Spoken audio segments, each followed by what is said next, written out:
인류가 새로운 기술을 발명하는 것과는 상관없이 세상에는 여러 미확인 물체나 혹은 그곳에서 보내진 신호들로 가득합니다. 보통은 시간이 지나면 현존하는 근거로 대부분 설명이 되지만 솔직히 말하자면 이는 조금 안타까운 일입니다. 다 큰 성인이나 연구진들이 아직도 기적을 꿈꾸고 있다는 뜻이 아닙니다. 다만 그 가능성이 점점 좁아지고 있다는 뜻이죠. 우리 인류는 안타깝게도 우주인을 만날 수 있는 상황에서 점점 멀어지고 있습니다. 하지만 우주에 존재하는 다른 생명체의 존재 여부를 알 권리 정도는 있을 텐데요. 그런데 만약 우주인이 우리를 만나고 싶지 않은 것이라면 어떨까요? 그동안 우리들의 집이라고 생각했던 이 지구가 사실은 인류를 가둔 철창이었다면 어떨까요? 여러분 안녕하세요. 오늘의 주제는 외계인과 동물원 가설입니다. 그럼 시작해볼까요?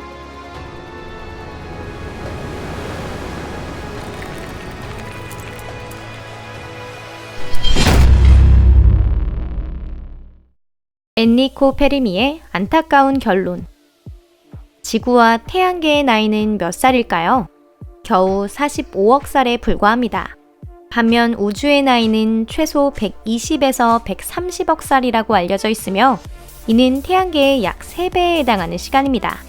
그렇기 때문에 천문학자가 몇억 광년이라는 거리에서 은하의 충돌이나 초신성 폭발을 관측하고 있다는 것은 놀라운 사실을 내포하고 있습니다. 빛은 매우 긴 세월을 통해 멀리서 우리를 향해 오고 있는데 이 일이 실제로 일어난 것은 아득한 옛날이고 이 또한 몇억 년 전에 일어난 일입니다. 하지만 은하가 충돌하여 초신성이 성장하기 위해서는 충돌하기 전부터 둘 모두 이미 오랜 세월을 살아왔어야 가능한 일인데요. 이는 한층 더 거슬러 올라가 수십억 년 혹은 그 이상의 시간이 필요합니다. 거기서 일어난 어떠한 일은 우리가 목격한 이후에도 동일하게 일어납니다. 바꿔 말하자면 지구가 아직 젊어서 알지 못할 뿐 더 오래 살아온 우주에서는 이미 오래전부터 모든 프로세스가 진행되었다는 뜻입니다. 일반적으로 생각해 보더라도 우리가 떠올릴 수 있는 모든 일들은 적어도 몇 번은 일어났다는 사실을 알 수 있죠. 이는 지금으로부터 70년 전 우주에 생명은 존재하지 않는다는 의견을 제창하여 UFO 팬들을 실망시킨 연구자 엔리코 페르미가 주장한 가설의 일부입니다. 여기서 다시 한번 생각해 볼게요. 혜성은 우리가 흔하게 볼 수 있는 유명한 현상 중 하나입니다. 하지만 만약 우리가 모종의 방법으로 여기서 10억 광년 떨어진 곳으로 갑자기 날아간다면 거기에도 역시 혜성이 존재한다고 생각해 볼 수 있을 텐데요.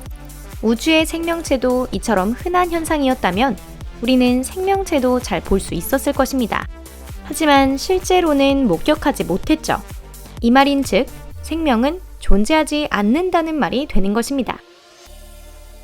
우주를 간단히 숨길 수 있을까? 하지만 페르미 씨, 당신은 어쩌면 단순히 보지 못한 게 아니었을까요? 과연 진실은 무엇일까요? 연구자는 항상 적은 실험 도구들로 인해 마음껏 실험하지 못하는 것에 대해 불만을 갖고 있습니다. 가능한 한 멀리 바라보고 싶은데 말이죠. 이러한 호기심은 정말 가상하지만 이는 어디까지나 정보를 처리하기 전의 이야기일 뿐입니다. 최근 2019년 4월 사상 처음으로 블랙홀 자체의 사진이 아닌 그 주위의 사진이 촬영되었는데요.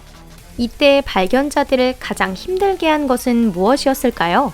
그들은 전파 망원경에서 받은 정보를 단순히 이해하는 데만 6년의 세월을 보냈습니다. 이들은 실수로 인해 실험 결과를 왜곡시키는 것에 대해 큰 스트레스를 받고 있었다고 직접 털어놓았는데요. 사실 천문학자들은 우주비행사를 싫어한다고 합니다. 그들이 궤도에 남기고 간 대량의 쓰레기가 망원경으로 우주를 관찰하는데 방해가 되기 때문인데요.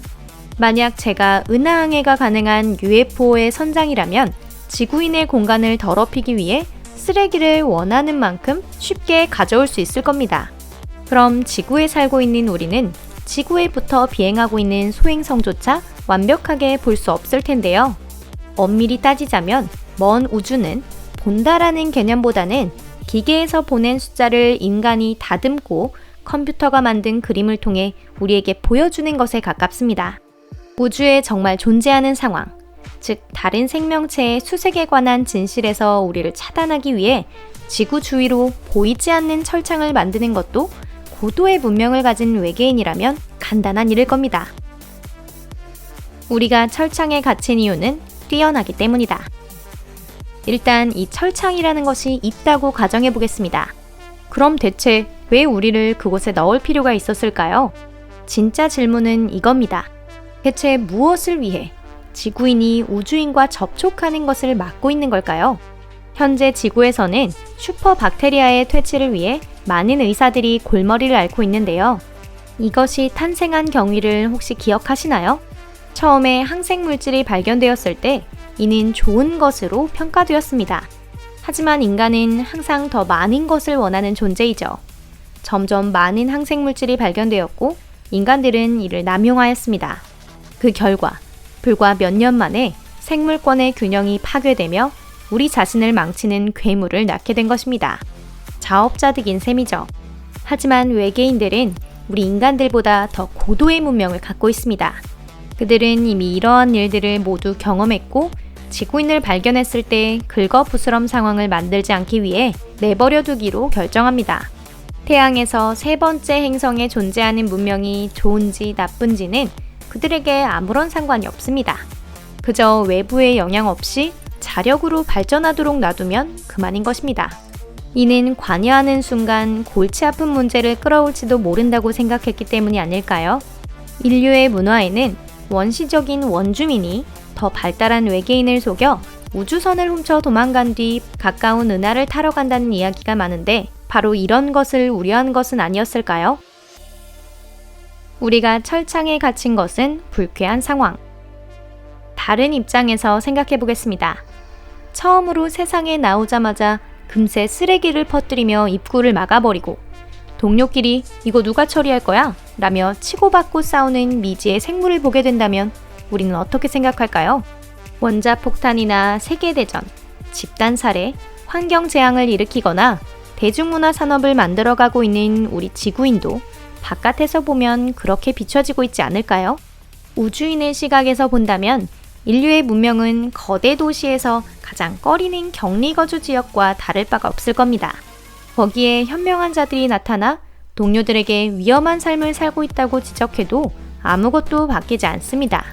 그렇다면 이 병원균 속으로 진짜 우주의 문명을 투입시키는 것이 과연 무슨 의미가 있을까요? 이런 존재에게는 그저 눈앞에 목표 하나를 던져주면 이미 더러워진 상태이니 목표에 도달할 수 없다는 사실을 금세 깨달을 수 있을 겁니다. 믿기지 않는다면 북 센티널 섬을 검색. 센티널족에 대해서 소개한 영상을 아직 보지 않으셨다면 지금 바로 확인해주세요. 벵골만 내의 안다만 제도. 이곳의 북쪽에 위치한 센티널 섬에는 극소수의 원주민들이 살고 있습니다. 그들의 삶은 석기 시대에 멈추어 있으며 놀라울 정도로 겁이 많고 극도로 공격적입니다.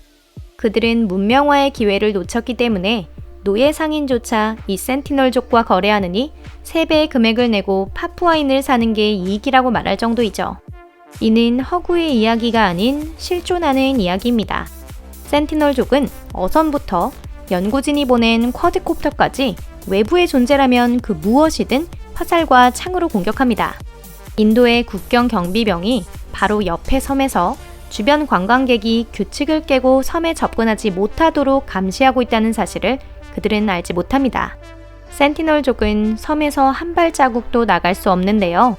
이는 고도의 문명으로부터 격리된 보이지 않는 철창의 한 예가 아닐까요? 오늘 영상은 여기까지입니다. 자기 비판적인 추론은 여기까지만 하도록 하겠습니다. 이전 영상에서도 인류를 깎아내린 적이 몇 번 있었는데요. 이는 인류가 본인에게 가질 수 있는 가장 큰 사랑이라고 생각합니다. 자신의 잘못을 인정하는 것이야말로 이 우주뿐만 아니라 지구상에서 살아가는 데 큰 도움이 되지 않을까요? 어쩌면 센티널족도 생각을 고치고 섬에서 나올 날이 올지도 모르겠네요. 어떻게 될지 계속 지켜보겠습니다. 그럼 여러분, 안녕히 계세요.